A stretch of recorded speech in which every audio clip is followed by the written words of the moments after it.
welcome to another Rumi Forum discussion. Today we have for you a program titled Culturally Muslim.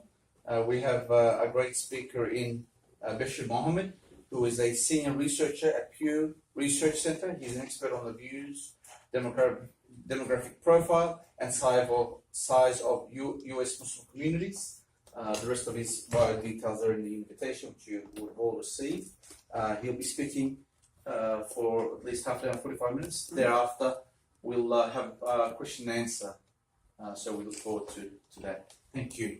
Thank you. And thank you all for coming. I am excited to talk to you about some of the research that we've done at the Pew Research Center on Muslims in the United States and how they fit into the broader American landscape. The key point that I'm going to make throughout this presentation is that the Muslim community is diverse. And it's racially diverse, it's diverse in terms of age groups, but it's also diverse in terms of levels of religious commitment, in terms of what it means to be Muslim. And the assumption that, like, okay, I can talk to one Muslim and know what it means to be Muslim, or even worse, see, an imam from overseas make some assertion and say, well, now I know that's Islam. It's what this person said is problematic. And so this data really highlights some of the ways in which we can unpack how Islam is understood, how being Muslim is understood for Muslims in this country. Before I go too far into that, I want to give you guys a little bit of background about the Pew Research Center. The Pew Research Center is a nonpartisan, non-advocacy organization. So we don't take political positions. We don't make policy recommendations. Our job, as we see it, is to do research, collect data, so that the public can understand different religious groups and communities, and the communities can understand themselves. With the idea that whatever movement people want to do, whatever sort of advocacy people want to engage in, whatever things they want to do, they have to start with an understanding of where they are, where the communities are. And so that's what we provide, is an understanding of where a given group is, so that people can then move forward and use that information. Our parent organization and principal funder is the Pew Charitable Trust. Now, they do advocacy, but we are separate. We have separate offices, separate buildings, separate boards of directors, with the idea that even for their advocacy, we aren't going to go into the action. We aren't going to support it. We're not going to oppose it, but we're not in the business of even supporting the advocacy of our principal funder. The department that I work in does work on religion, but we also have departments that work on a variety of other topics. And so on our website, there's data that explores all of these different issues, although the data I'm going to talk about is primarily about religion. And just very quickly, most of the data I'm going to talk about comes from a large study that we did a couple of years ago of Muslims in the United States. We were just talking about this a little earlier. It's an interview. It's a study where we interviewed about 1,000 Muslims, randomly selected to represent the full range of the Muslim community. So this isn't going out and standing in front of a mosque after Friday prayer and talking to Muslims, which doesn't work because it turns out that more than half of Muslims don't go to Friday prayer. And so if that's who we're talking to, we're going to miss all of these other folks who absolutely say, I'm Muslim, but for whom Islam means something different. So just by way of a little bit of background, the Muslim community has been growing. This is a fact that a lot of people sort of know in various ways that we've tried to put some numbers around. But really, any data you look at is going to make this same point, regardless of what the source is, that the Muslim community is growing and has been growing pretty rapidly for the last few decades.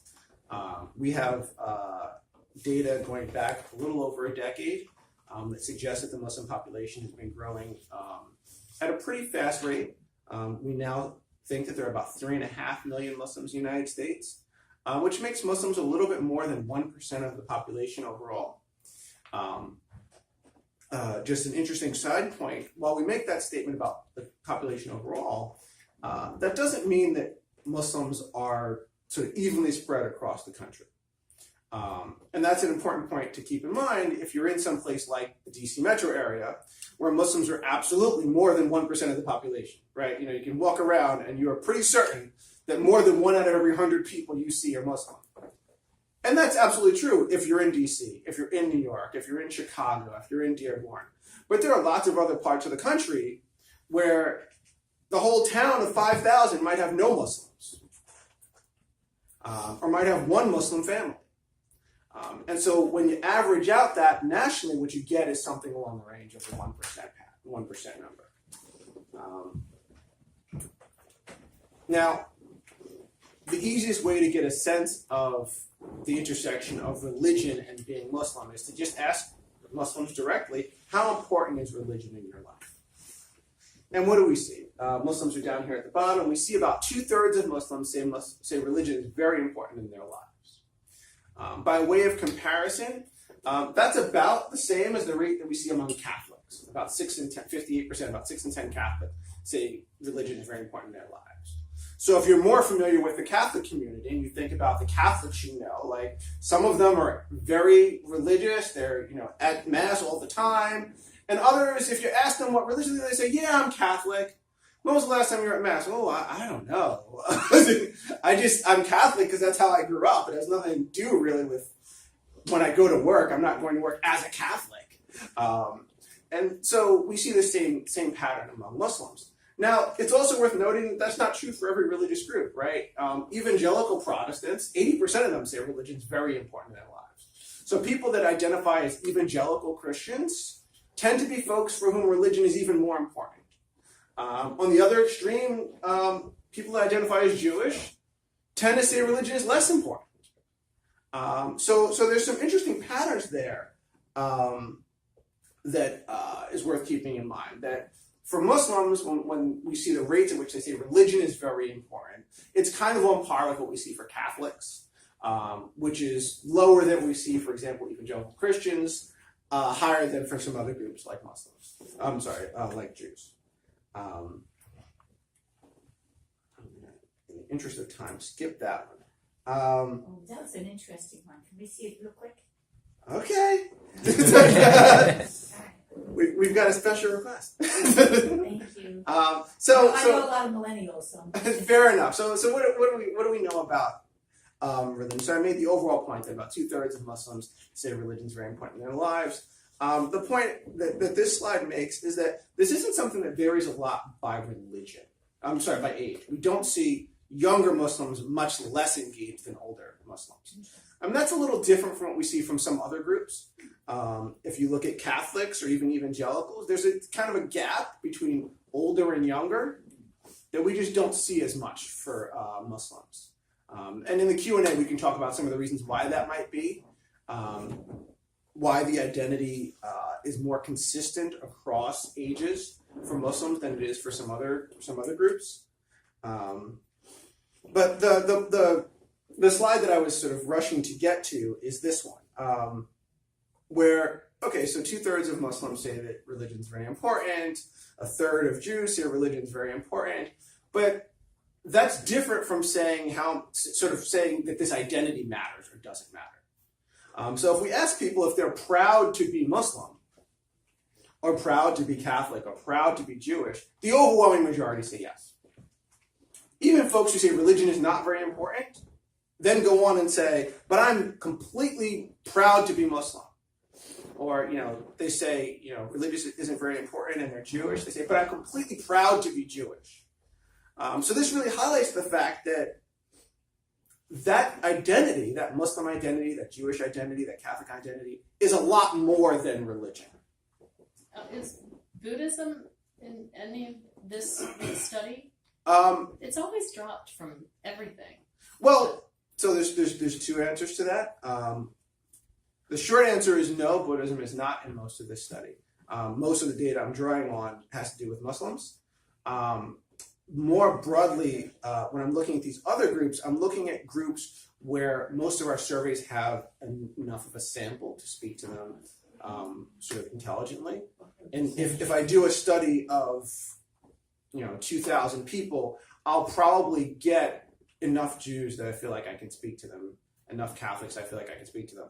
I might get 20 people who identify as Buddhist, and trying to hold them up as the example for all Buddhists would be a disservice. And so when I'm in that situation, I just don't show the data, because showing that data when it's too small to be representative can be a disservice. When we're trying to look at small communities, usually what we'll do is we'll design a separate study. So we have done studies that explore Buddhism, but like Muslims wouldn't be here if we hadn't done that study I showed you in the first slide. Because if I do a study, I don't get enough Muslims to speak to them intelligently. So we do a whole separate study just for Muslims. And similarly, we have to do sort of a whole separate study just for Buddhists. So that's why most of these sort of comparison points aren't going to include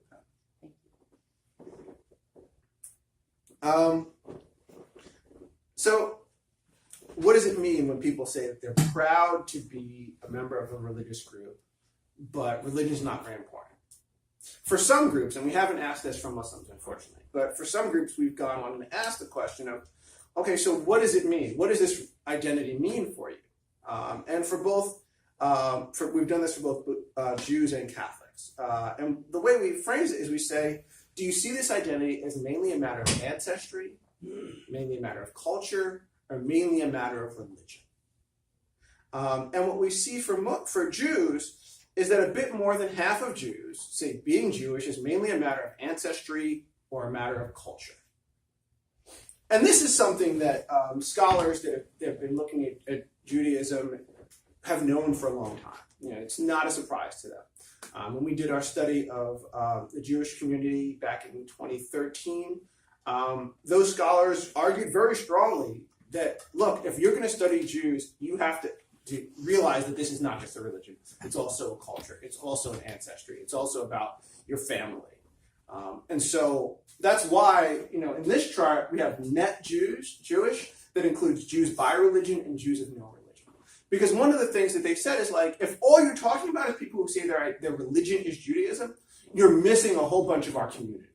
You're missing the folks that if you ask them what their religion is, they're going to say, I don't have one. But then if you say, are you Jewish? We'll say yes. And so that's who these Jews of no religion are. People who, when we just asked our basic question of what's your religion, said, I don't have a religion. But then we went on and we said, do you consider yourself Jewish in some other way? And they continued, and they said yes. And then we said, do you have Jewish ancestry? Is your family Jewish? And they said yes. And so we, throughout the report focused on Judaism, we had this split of Jews by religion and Jews of no religion. Now, for Catholics, for some folks, it's much less well known and well accepted that you can be sort of culturally Catholic in the way you can be culturally Jewish. But the data suggests that that's absolutely the case. Again, if you look at people who identify even religiously as Catholic, and you say, is it mostly a matter of ancestry, of culture, or of religion? Many, about half, say it's ancestry or it's culture. Now, again, we haven't asked this question specifically of Muslims, but given the other data we're seeing, there's reason to think that for Muslims as well, you'd see a fair number of Muslims that if you ask them, okay, so you're Muslim, you say you're proud to be Muslim, but you see religion is not that important. What are you saying? Is being Muslim a religion for you, just a religion? Or is it a culture? Is it about sort of the kind of food you eat and the kind of activity, the holidays? Oh, Eid's happening. I want to do that with my family. Is it a matter of ancestry? Is it a matter of like, this is what my family's always done? I go home. I've done sort of in-depth interviews, which aren't in here, that are not surveys, where I'll talk to people and they'll say, when I go home, I'm with my family. I grew up in a Muslim household, and my parents say, it's time to pray. There's the call to prayer. We all line up, and I line up too. That's just a thing I do. But do I believe this stuff? Not so much. When I'm back in my apartment, do I pray? No. The only time I pray is when I'm home with my family. But they feel like that's important. That's something that I want to be able to share with my family. I feel like that's an important part of my identity, is like I go and I'm at home and I engage in this ritual. And so we see this sort of cultural identity, a cultural way of being Muslim. Now, you were interested in these age splits, so I'll talk about this as well. For Muslims specifically, probably the one of the strongest measures, most reliable measures of religious practice is the prayer. And so we ask Muslims, how often do they pray? Do they pray the 5 daily prayers that are typically part of the tradition? Do they do that just sometimes? Do they rarely pray? Do they never pray? And interestingly, while Muslims, regardless of age, are about equally likely to say religion is important, they are not equally likely to pray 5 times a day. Older Muslims are more likely to take the time, to say they're taking the time every day, 5 times, to stop and to pray. Whereas younger Muslims are more likely to say, yes, religion is important. I'm not really praying 5 times. I'm praying sometimes, a couple times a day, maybe in the morning, maybe when I get home. Maybe some days I won't quite do it because it's real busy, but then the other day I'll do it. We get much more of that among younger folks, whereas older folks are more likely to say that, no, I pray 5 times. Although even among the oldest group that are the most religious, we see 53%. So it's still not, 90% of Muslims are saying, I'm praying 5 times a day. Although over 90% of Muslims, if you ask them, they'd say, yes, we have this thing and you pray 5 times a day and it's part of the religion. I can almost guarantee you that all of these people would make that, if you were to ask them, they'd all tell you, oh yeah, that's a thing. Now, if you ask them, do you do it? Then these are the number you get. Do you personally do these things? Well, no, not personally, but it's a thing.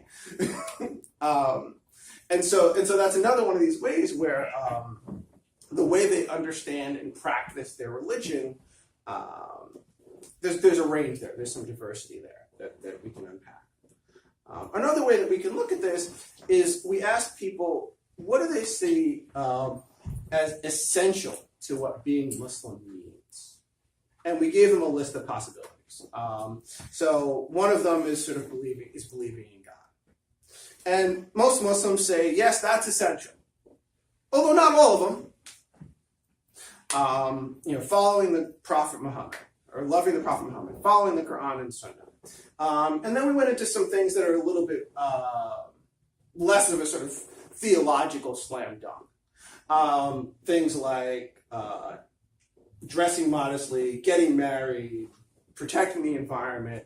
There are theological reasons why any of these things could be seen as important. There's a saying attributed to Prophet Muhammad that marriage is half of your faith. And so getting married could be seen as an important part of what being Muslim means. And there's a whole lot of sayings and doings that have to do with caring for the environment, not wasting water, etc. And so you could see why protecting the environment could be seen as sort of important or essential. But the idea that working to protect the environment is up there at the level of, maybe even above, following the Quran and Sunnah, is certainly not something that any theologian is going to tell you. But it's what our respondents are telling us. Like when they think about their religion, when they think about what's essential, protecting the environment is up there. Maybe even higher than the sort of following the ritual, following the Quran and the Sunnah. So this is one of the ways, working for justice and equality. This is clearly higher than following the Quran and Sunnah. Working for justice in society. Again, this is not something that if you were to go to your average Muslim theologian or Muslim scholar and ask, which of these would you say is more important? Most of them would not rate them in this way. But this is what American Muslims are telling us. That's how they understand their religion. And so we have to take that seriously and take that to sort of give us some guidance about how the religion is being practiced. Another way that we can understand how the religion is being practiced is how people interpret the religion. And so I've got 2 questions here. One is the question of, is there only one way to interpret the religion, or is there more than one way to interpret the religion? And most Muslims believe there's more than one way to interpret the religion, to interpret the teachings of Islam. So again, you can find someone who will tell you this is Islam, or this is how I understand Islam. But most Muslims will also go on and say, but there are multiple ways to understand Islam. And so that's something else that we have to keep in mind as we're sort of wrestling to understand how the community sees itself. And then we went on and we asked, do traditional understandings of Islam need to be reinterpreted in light of sort of the present, or can we just rely on traditional understandings? And most Muslims, a slight majority, 52%, think that traditional understandings of Islam need to be reinterpreted in light of sort of the current reality, in light of the way the world is. Now, what that means, what traditional understandings need to be reinterpreted means, and how much reinterpretation they're comfortable with, and we didn't get into that. And I'm sure that there's a whole wide range of answers as to what that means. For some people, that's going to mean, we don't really need to pray all the time. Like, I know in the Quran it talks about this praying and stuff, but that's not really necessary. As we saw, there are many who don't pray. But then there are others who are going to be like, by that, what I mean is we need to reevaluate the sort of narrow rulings that people have had on on legal punishments. The hudud punishments need to be reinterpreted given the fact that we're in a different sort of legal structure. So there's going to be a range. Some are going to be say that what it means is the mosque needs to be set up this way. Others are going to say we don't need mosques anymore. So there's going to be a wide range of what need to be reinterpreted means. But the fact that most Muslims are open to this reinterpretation is significant.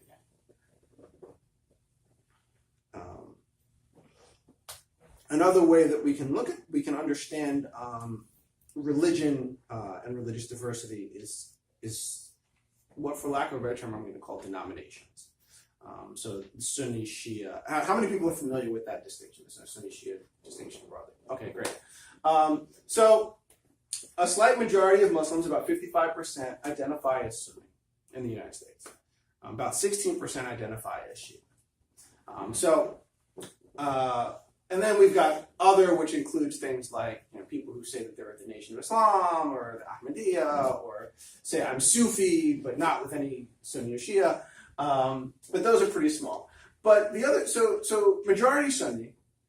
But the other interesting point is that there's a lot of Muslims that are in this kind of non-specific. 14% say non-specific, another 10% say this question doesn't really apply to me. So 1 in 4 Muslims are like this whole idea of this dichotomy of I've got to pick one or the other. I'm not with that. That's not how I see my religion. That's not how I think we should engage with the tradition. So on the one hand, we can see that Sunni, to the extent that there's a majority, that's where it is.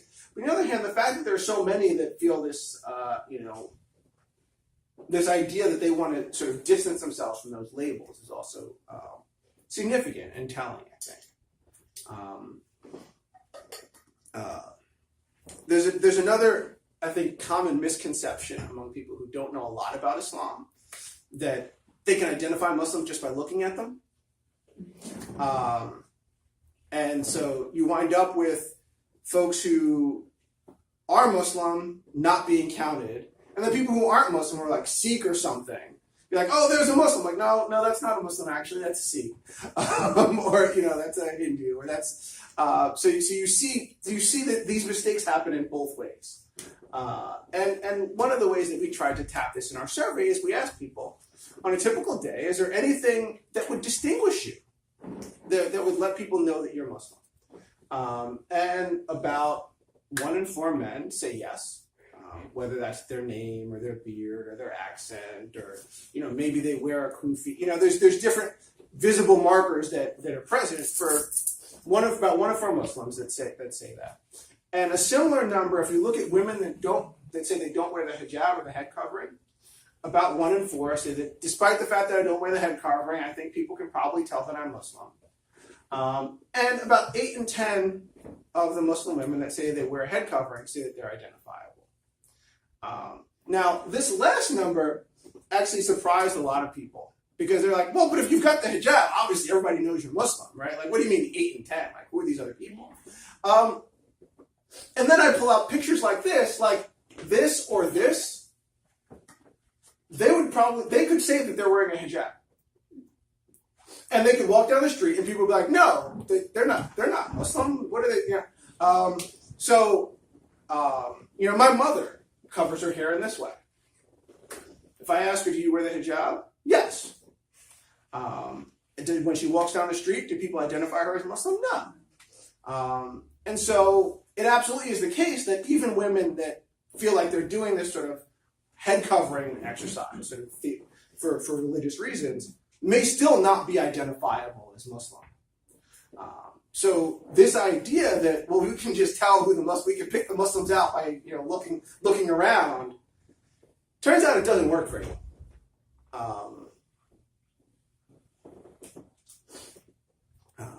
Ramadan is coming up quickly, so I wanted to throw in a quick slide about the share of Muslims that fast during Ramadan. And one of the reasons why I wanted to do that is because this number is higher than the share that say religion is very important in their life. 8 in 10 Muslims say that they fast during the month of Ramadan, including 4 in 10 who say religion is not that important. So we've got almost half of the people who say religion is not that, Muslims who say religion is not that important, saying, but I fast during Ramadan. That's a practice that I engage in. And so again, we go back to this, religion as sort of culture, religion as sort of celebration of practice, of community. And, you talk to these people and say, well, why are you fasting? Well, I really like that sense of community. We all get together and we break the fast and we eat the meal together and there's a real sense of camaraderie. We all just did this thing. Religion, that's not really my thing, but I really like this community aspect. And so this is a practice that I'm going to engage in. So that's something that I think is really important to keep in mind as we talk about the ways in which religion can be sort of act as a culture, as opposed to acting as a sort of theological mechanism. When is Ramadan? Probably Monday. We're about to go into, for the Muslims in the room, we're about to go into I don't know, is it Monday? Is it Tuesday? Did you see the moon? We're about to go down that road. But probably Monday. Monday or Tuesday. Why is it? Well, ironically, why probably? because so this is one of those should traditional understandings be reinterpreted in light of current events. So the traditional way in which Ramadan in which all of the months, including Ramadan, is flagged, is by seeing the moon, because the Muslim calendar is a lunar calendar, and so when you see the moon, that means the new month has started. And so traditionally what that meant is people would go out and they'd look for the moon. No, the moon? You see it? No, you see it? Yeah, okay, cool. We saw the moon, it's the new month. Our astronomy has gotten pretty good. And so lots of folks think it's just fine if the astronomers say the moon is at a site where a position where you could see it, to say, okay, it's going to be the next month, even if it's a cloudy day and nobody actually sees it. Don't care. Astronomers just told us it's Monday. I don't need to know anything else. And other people are like, no, I don't care what the astronomers say. The tradition says someone has to see the moon. And so if no one has seen the moon, the month hasn't started. So this is sort of a perfect example of this point I was making before about traditional understanding need to be reinterpreted or not. There's a sizable camp that's like, nope, if nobody saw the moon, it's not Ramadan. The month hasn't started. And there's also a sizable camp that's like, well, if the astronomers say that the month has started, we're done here. I do everything else by calculation. I figure out where the prayer times are by calculation. I figure out when my paycheck's showing up by calculation. I'm going to figure out when the month starts by calculation too. So that's why it's probably.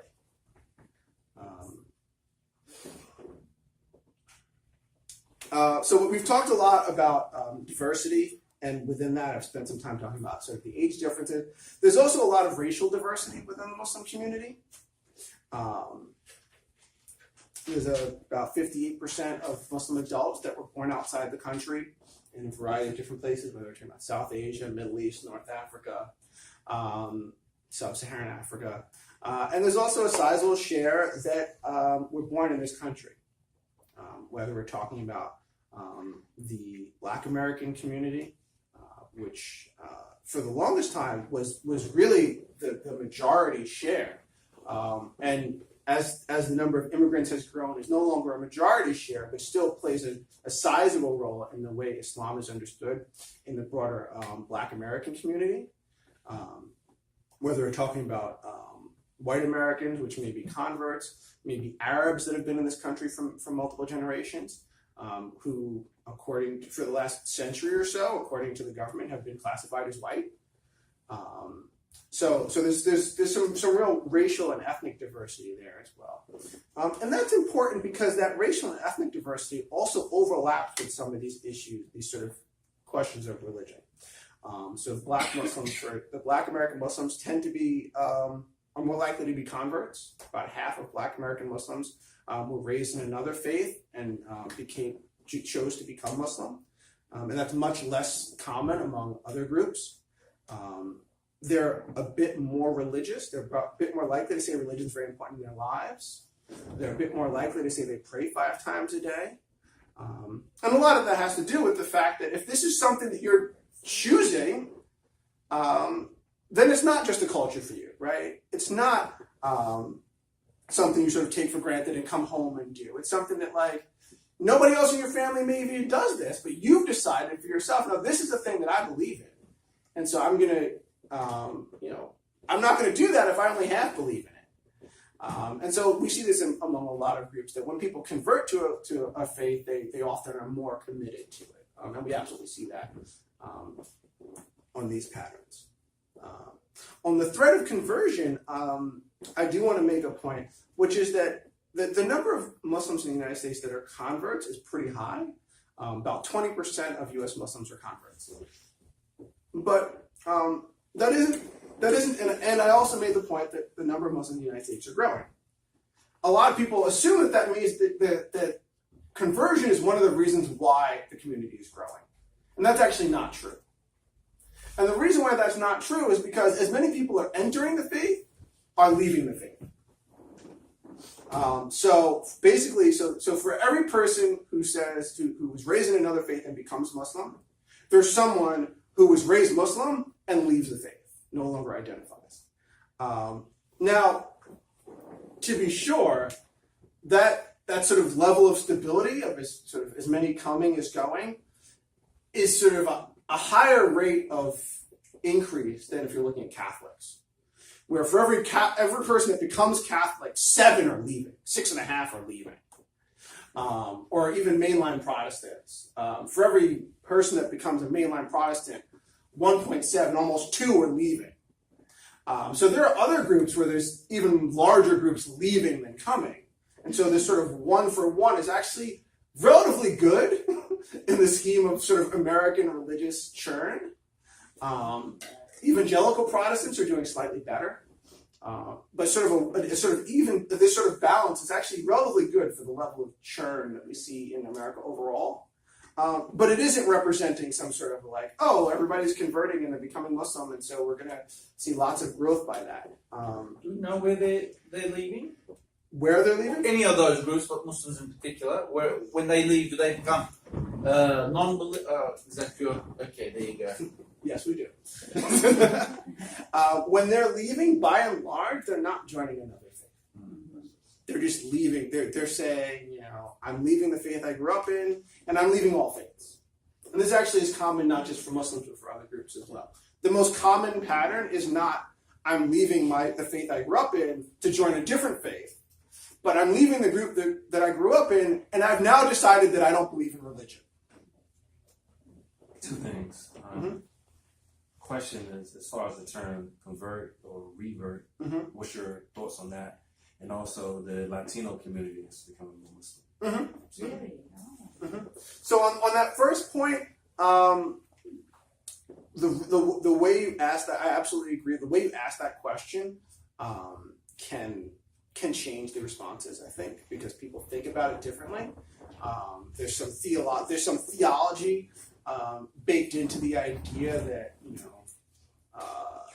that the proper way to think about people who become Muslim is that they revert rather than that they convert. There's also, leaving aside the question of wording, there are some people who, change faiths more than once, right? So I was raised Christian. We saw a lot of this with the Nation of Islam, for example. I was raised Christian, and then I joined the nation, and then I left the nation, and so there's a lot of nuance there. The way that we explored this for Muslims is we asked people, have you always been Muslim? So that's the question we asked Muslims, have you always been Muslim? And more broadly, the way that we tend to measure what I'm calling conversion is we don't ask people, did you convert? Or did you revert? Or anything like that. What we do is we ask, what religion were you raised? And what religion are you now? So we sort of bypass the question of, do you consider yourself a convert or not? Or do you consider yourself a revert? Or do you consider yourself, well, I didn't really convert, I just kind of drifted. There's a lot of unpacking. So we sort of sidestep all of that typically. We just ask, what religion were you raised in? What religion are you now?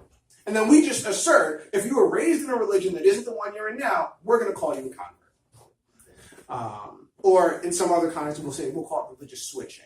But that's how we typically define it. We just sort of say, what were you raised in? What are you now? Are they the same or different? And I think you're right about the Latino community. Our data does suggest that the Latino Muslim community has been growing in recent years, recent decades, whatever. It's a small enough community still that we don't have great data on it. Other than to say that they're growing, but from a relatively small base, and it's still the case that the vast majority of Latinos are actually Catholic. Catholicism is still the largest. The Muslim Latinos, are they from Central America? Where are they from? Do you know? I don't know. I don't know offhand. And they're more on the East Coast or West Coast. I would guess more on the West Coast, but again, we're now in the realm of like, the samples are just too small for this sort of survey data to really answer. I guess from my unlimited information, California, Texas, Miami, Central Americans. So it could be Cubans too. Yes. Yeah. Interesting. But there definitely have been a number of, in recent years, there have been a number of organizations devoted to Latino sort of to integrating Latino Muslims into the community, to sort of bringing, communicating Islam to Latinos, translating various religious texts into Spanish, etc. Excuse me. In general, what was the sample size? For most of these, the sample size was a bit over 1,000 Muslims. How much? A little over 1,000. Little over 1,000. 1,000. Yeah. Did you do by chance some statistical analysis, chi-square or something like that? Because you are giving in percentage. Yeah. I mean, the margins of error. So what I would typically, if I'm making a statement that's saying something is larger than the other, then typically it's because I've done a t-test in order to check that. But more broadly, there are margins of error around each of these numbers. That's a point that I'm sort of glossing for the sake of argument, except for when I'm like, well, it's about this, or but for those of you that are interested, the overall margins of error, depending on the subgroup we're looking at, are between 5 and 10%, 5 and 9%, which is to say that, I'm saying here 55, this chart says 55% non-believers. That's what our sample showed. Because of the way the statistics work, what I would say, I can be confident that in the world, it's really between 50 and 60.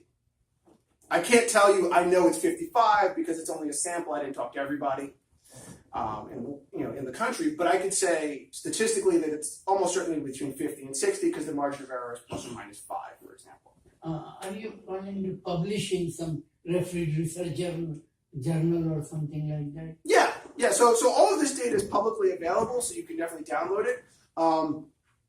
I recently I sort of publish in and present in academic things all the time. The most recent data that you could look at, I'm not sure if it's published. It's actually not published yet, but there's an edited volume on religion and race that's coming out probably the next 3 or 4 months.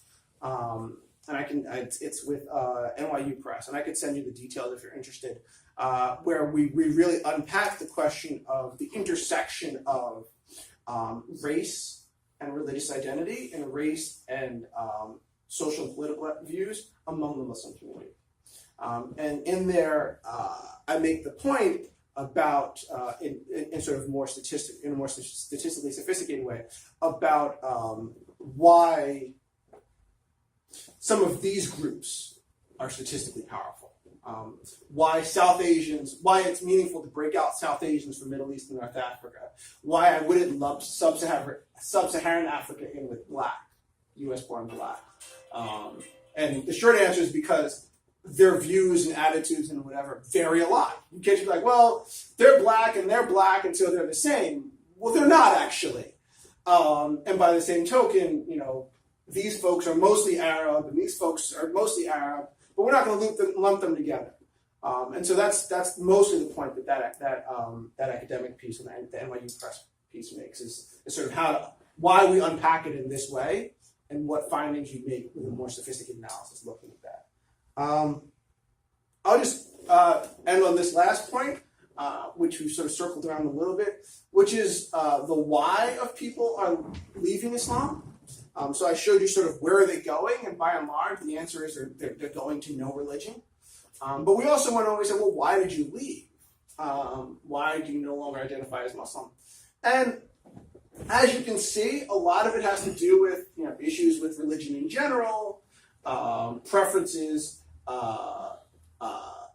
being open to all religion, or just sort of a general people say statements like, oh, I grew up, oh, I went to college, oh, I read more, things like that. There's not a whole lot. There definitely is some, probably about 20 or 30%. They're actually specifically about Islam. That are things like, I don't agree with the teachings, or, actually prefer the teachings of a different religion. There's actually an interesting, and I think for some members of the Muslim community, disturbing pattern, that there's a number, not a huge number, but there's a number that directly point to the fact that, I don't like what other people are doing in the name of this religion. And so I don't want to be affiliated with a religion that has people, if ISIS is Muslim, then I'm not, is basically what this sort of quote that summarizes that. It's sort of like, if ISIS is Muslim, I'm not Muslim. That's 7%. The 3%. Oh, 3%. So that definitely is a thread that we see. It's not a huge thread, but it's a relatively recent pattern, this idea that, I'm going to distance myself on the basis of, this sort of public discourse. In the interest of making sure that we have time for questions, I'm going to stop here. My contact information, my email address is there, my Twitter handle. I can give you guys my cards as well. But yeah, I'd love to sort of discuss more. Yes, we've had a great discussion. It was more than a talk, so let's thank you for that. If we've got more questions, please raise your hand and identify yourself if you'd like to. Alternatively, my name is Ali. Yes. In reference to one of the stats that you had of prayers of certain Muslims, was that in relation to praying wherever or just at the mosque? The prayer question was just, I don't remember the exact wording, but it was a wherever. We had a separate question about mosque, and this was just like, do you make do you pray 5 salat daily? Do you pray some of the daily salat? And as you probably know, there's no requirement that all of those be done in a mosque. interestingly, you didn't include the weekly prayer because that would have made it easier to compare with other faiths that are a lot more weekly based. Yeah. For that, I think the comparison there would be the attendance of religious services. Oh, okay. I think that would be the comparison to other groups is the question of how often do you attend religious services, and their sort of weekly to weekly number. I don't think I had a slide on there, but it's about 4 in 10. Yeah. About 4 in 10 Muslims say that they attend religious services at the mosque at least once a week, and that is in line with what we see for Christians and for some other religious groups. I don't know what the word salah means. Is it prayer? It's prayer. Yeah. It's- Sorry. Can you So talk a little bit more about that? Sure. So it's tricky. The reason why I try to not use Arabic words in my presentations, but I hesitate to just say prayer because Mixes up with dua, maybe. right. So there's sort of there are other Arabic words that mean different things. But the more broadly, typically when we in a survey, if we ask people how often they pray, and you're not talking to Muslims, what you're going to get is something like, well, I say grace before I eat, or before a difficult task, I'll stop and ask God to help me, or when something goes well for me, I'll ask God, I'll thank God, I'll ask God for strength. These sorts of things. These are typically what people describe when they say they pray. Now, when you ask a Muslim about prayer, you're not going to pick up on that necessarily. What you're more likely to pick up on is a very specific prayer ritual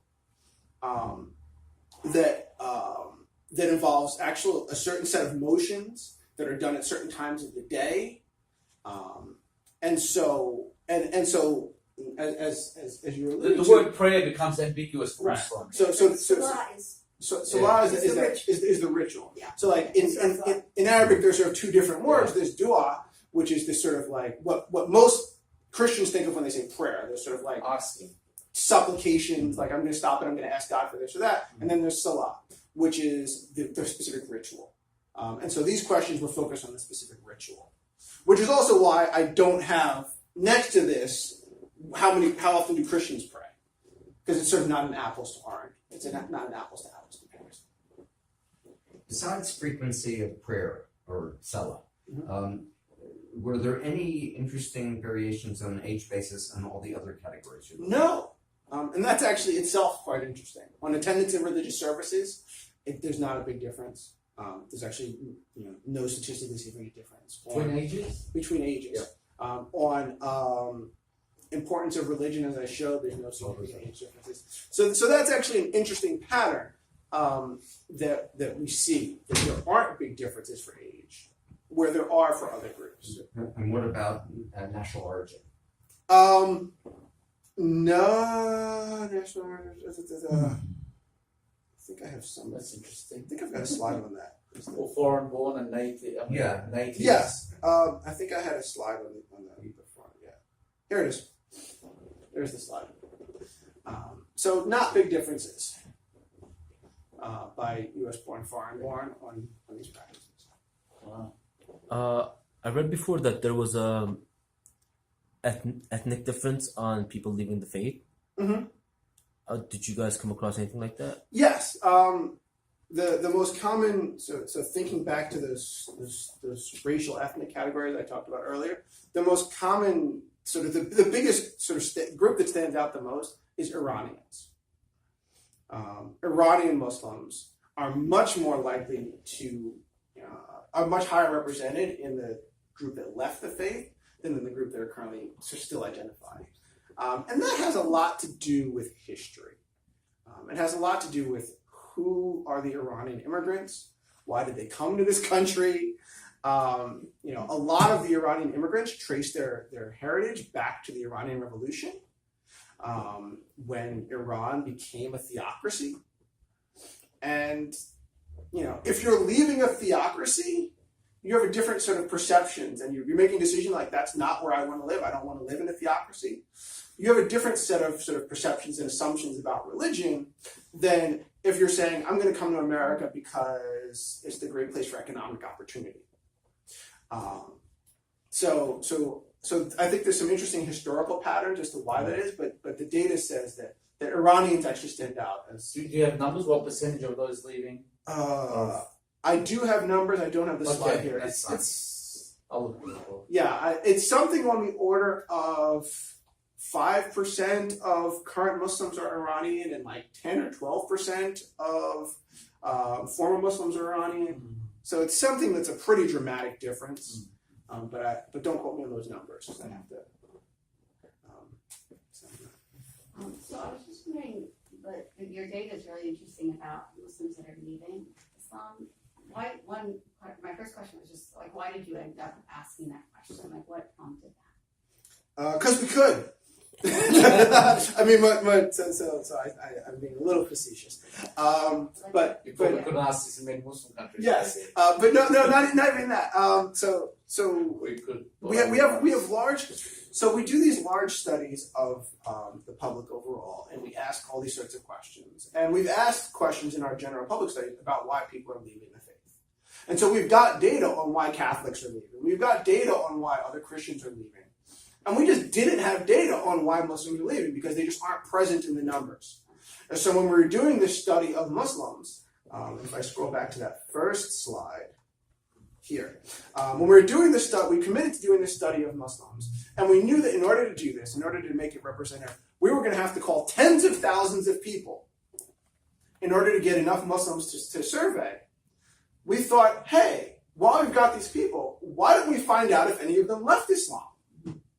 We're going to talk to 40,000 people. We can find a few hundred that left Islam and ask them why they left. And so we had this opportunity to fill a gap that just, for Christians, we know the answers to these questions that we just didn't know for Muslims. So my follow-up just is, so what's, as a researcher then, like, what are your recommendations to leaders, especially like the two things that I'm noticing, like you pointed out, that people don't want to associate with the extremist interpretation of like Islamic State, and then the Iranians would probably not want to be affiliated with that theologically Islamist interpretation of Islam too. So I see a little bit of a pattern there. Mm-hmm. But what do you see, and bigger, like what do you recommend to the leaders? Mm-hmm. So that second question, I can't answer. That goes directly into the point I was making before about we're a non-advocacy organization. We, quite intentionally, I'm going to say, I can't tell the leaders what to do. I can tell the leaders what they should do is look at our data. My suggestion is take a good look at our data, and if you see something that worries you, fix it. But more seriously on those specific issues, I do think that there are some interesting patterns that we see in terms of why people are leaving. And also in terms of why people are becoming Muslim. I didn't show that, but we also have some data on why people are becoming Muslim. And some data on how people are understanding what it means to be Muslim. And I think if you're a leader and you're trying to support the Muslim community, understanding those sorts of things is important. Understanding why people are leaving, why people are joining, how people are understanding the religion is important. Because I think the fact is a lot of leaders are going to have very different views on Islam. A lot of religious leaders would sort this very differently, for example. A lot of religious leaders would have very different views on sort of being culturally Muslim or on the importance of faith. If you're an imam at a mosque, you probably pray at the mosque all the time. And so the views of the 60% of Muslims that don't go to the mosque all the time, you're not going to just get that. So this is probably an important point, right? A lot of religious leaders feel like, well, I talk to Muslims all the time. I talk to lots of Muslims all the time. There are hundreds of people at the Friday prayer, and then the people that I see at the Fajr prayer. Like, I talk to lots of Muslims. I don't need data. I talk to lots of Muslims. And the point I would make is, you're talking to a very narrow set of Muslims. And so looking at data like this to see what's the broader views of the Muslim community writ large is important. I know you had a question? No. Sorry. I'm sorry, we may have... I had an ocular migraine midway through your talk, so I'm it's sorry. kinda off topic. But I have two questions. One is, was there a precursor or an earlier respondent survey or research that prompted this follow-up research, if so? And then how many people were involved? I mean, if you're contacting 40,000 people and then have a representative sample of 1,000, like how are you building trust through a, questions about, Yeah. faith in These sensitive current topics. times, sensitive topics, and especially I imagine for many people in the Muslim communities. So, how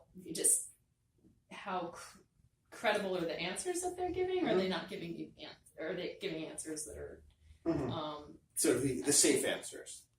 Well, because I guess that's my question. I've done survey research in the past, and not on this issue, but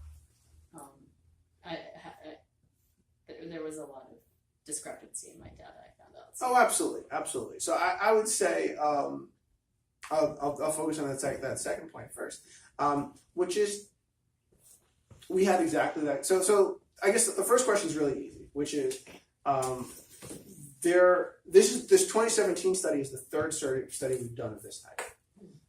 We did a survey in 2007, again targeted to understand the Muslim community. We did a study in 2011, and we did a study in 2017. And so we had some experience doing this. I did my dissertation on the 2007 study. And then I was working at Pew to do work on 2011, and then I was the lead researcher for the 2017. So we've been hammering away at this for a while. We've got some experience on how do we ask these questions so that they work? How do we build trust? How do we build rapport with our respondents? And what are the patterns we expect to see? And sort of we can watch for did something weird happen?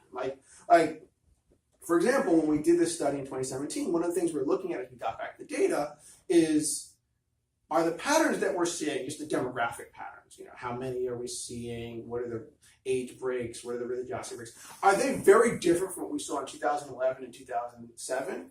Because if they were, we'd start to wonder if maybe it's just people aren't comfortable talking to us anymore.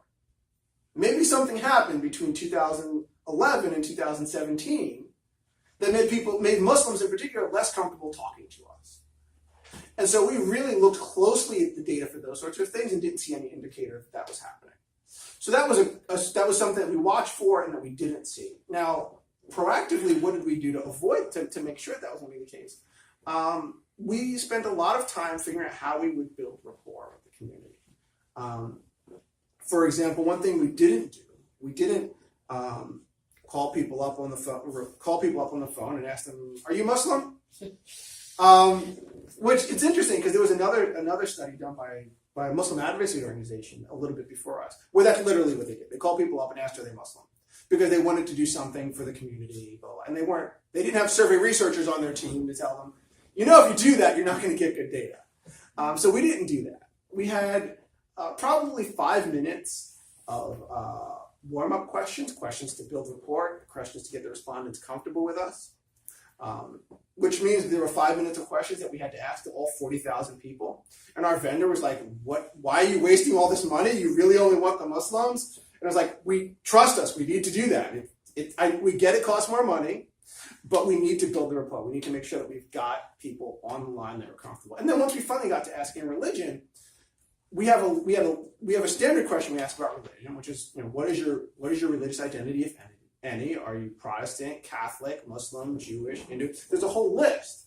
And so Muslims don't feel singled out. It's just sort of we're asking about religion. If you have tell us what your religion is. And again, it's not the first question, it's not the fourth question, it's the 10th question. And at that point, people tended to be comfortable telling us. And even then, people who at that point said, I'm not comfortable telling you, we asked them some additional questions, and then we circled back and we sort of gave them a longer disclosure. We're here, we're working with the Pew Research Center, we've got this large study, we've done studies of other groups, we're trying to do a study of a religious group, would you please tell us what your religion is?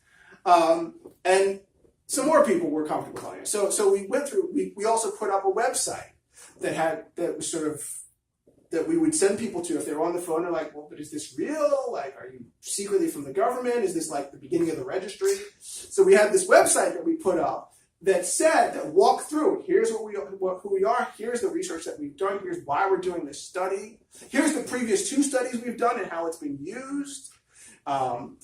So we really worked hard, and we spent a lot of time trying to build a part because of exactly those issues that you mentioned. Well, your data is 2 years old, or exactly 2 years old. Two questions: are you going to do it again, and would your data be different now in 2019? What's happened in 2 years, obviously. Will we do it again? I hope so, but certainly not this year. And that goes back to what I was saying before about just how expensive it is to do it right. So in the past, so over the last 10 years, we've done it 3 times. We did 2007, 2011, 2017. I fully intend to, in a couple of years, go back to senior leadership and the board of directors and say, give me money to do it again. But I'm not going to ask them now. They'll be like, we just gave you the money to do that 2 years ago. We've got other research projects. We get that you're really interested in Muslims. We've got other stuff we want to do too. I sincerely hope that we'll do it again, but it's not going to be this sort The of data, there are more Muslim, that's continuing. Do you see anything else that would have changed in 2 years? It's hard to know. We can look at the trajectory of patterns we've seen between 2007 and 2017 and sort of extrapolate, well, if it continued. So, for example, views on homosexuality. Muslims have increasingly been more accepting of homosexuality over the last 10 years. We ask, should homosexuality be accepted by society or discouraged by society? And every time we ask that question of Muslims, we've seen that Muslims are more likely to say homosexuality should be accepted by society. So if that trend were to continue, we'd see more. We'd see increasing. We've seen the share of U.S.-born to foreign-born Muslims shifting. So there are more U.S.-born Muslims, second generation in particular, people whose parents came in the post-65 set of legislation and are now aging into our study, are 18, 19, 20, 24. So I would expect, so there are certain things that we can sort of guess at based on previous trajectories, but we just have to wait for